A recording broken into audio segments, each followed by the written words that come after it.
Hey guys, welcome to my YouTube channel. I'm Sheena, and today we are going to discuss a couple things. So I am going to show you guys what I picked up the last few days. Today is the last day of January.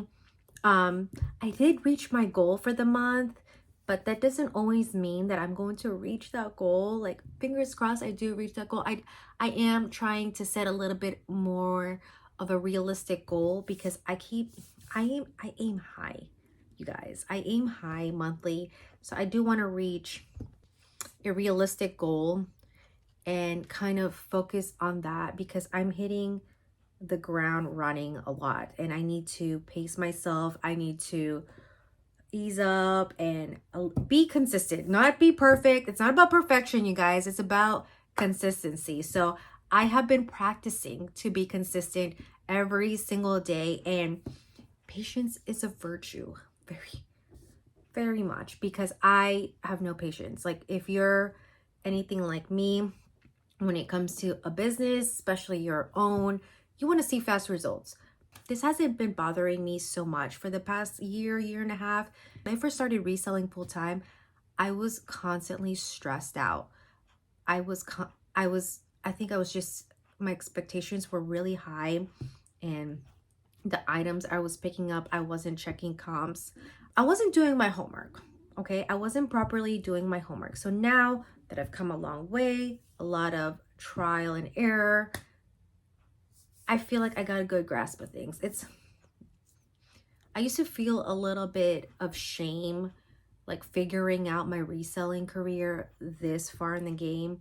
But then I realized a lot of people when they start their business, sometimes it takes them this long to realize their mistakes and what's working for them. And if they stick to their why, they stick to their goals, they stick to their values, they're aligned, everything's in alignment, it's gonna work.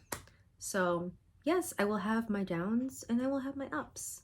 And sadly, I did not source for a whole week because I was out of town. But that whole week I was out of town, I sold something every single day. But anyway, so I am going to show you guys what I picked up. These are all listed already on my Poshmark closet if you want to go check it out. I do want to show you guys something that I picked up today, which I am so excited of Doc Martens. I'm going to get these listed today. They're like practically brand new. So this is what they look like. I don't know what size these are, where I can find the information. Oh my gosh. I found this and two other items today. I was not really in the mood to source today, and it wasn't because that I wasn't feeling motivated. I just needed to calm down and relax, kind of like get a grip and stop and smell the roses, because I feel like I'm going to burn myself out if I get a little crazy with sourcing every single day. Like, I love sourcing. Like, that's like that is hands down the best part of reselling, is the sourcing. I don't do pallets. I could, but I don't. I think it's a huge risk for me right now to do any pallets or any retail arbitrage.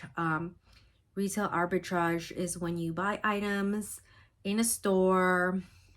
A lot of resellers like Nordstrom Rack or TJ Maxx, and they sell it from those department stores. I have done retail arbitrage, but I learned my lesson real quick that sometimes some of the stuff that you pick up during retail arbitrage will sit for a little bit longer than normal, because you and Jane Schmaine have that same idea and oversaturate the Poshmark world with the same item. Like, I think I found like a couple of Johnny Was, Veronica Beard items, and even Reformation at Nordstrom Rack. And I was like, oh my gosh, I can't wait to resell this, not checking the comps.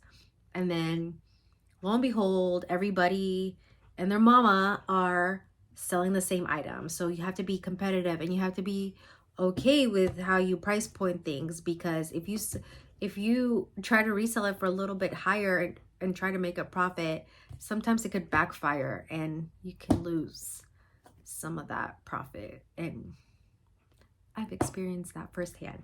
I've taken a loss a couple of times. One time I made $1 out of a retail arbitrage item, and that sucked. Like, I got my money back and more, which was that $1. So you have to kind of pick and choose what you pick up during retail arbitrage. But anyway, I digress. I picked up this really cute Zara dress. I can't help it, you guys. I love Zara. I'm trying not to pick up too much of Zara because it can get a little oversaturated as well. But if it's like a cute, like ditzy floral piece like this, look how cute this is. This is giving me like Reformation vibes. So I decided to pick this up. It's super cute with like the V neckline. It's gorgeous. And it's like really cute for like the spring. So I did pick this up. And then this was the first piece that I found. Another Nation Limited. So I was like, this cute romper by Nation Limited. The Zara dress and the Doc Martens are the 3 items that I found today, this morning, after I took my son to school. And then yesterday that I sourced this dress by Just Female.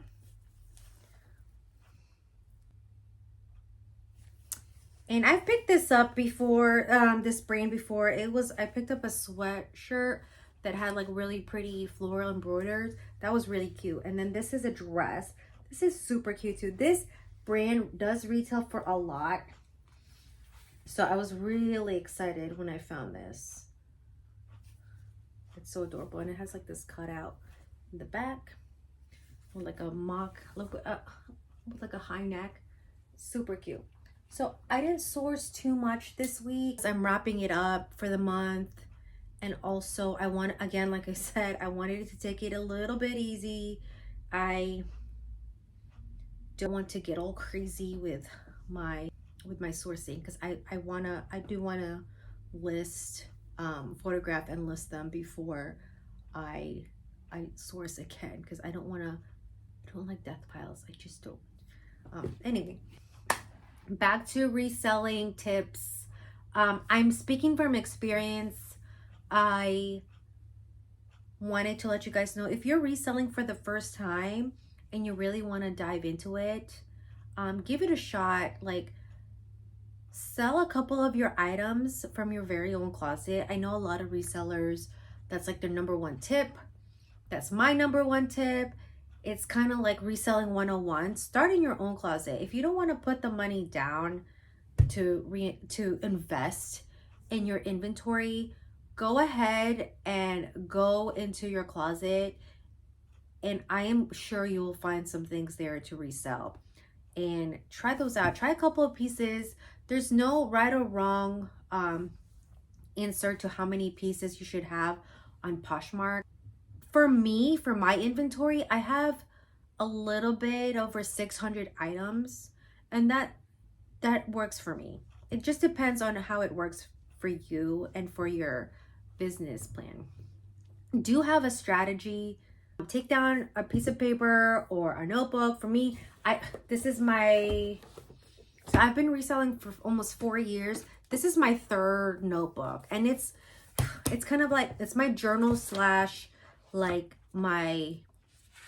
what I want my goals to be for the month. And I used to want it to be separate, like, this is just for journal, this is for my business. But then as I started growing and evolving my business into what I want it to look like, I just decided to put it all down into my journal as well, so I can look back on it. So I'm not like looking for the other journal and just, I mean, it just depends on how you want it. If you want to keep it separate too, that's fine.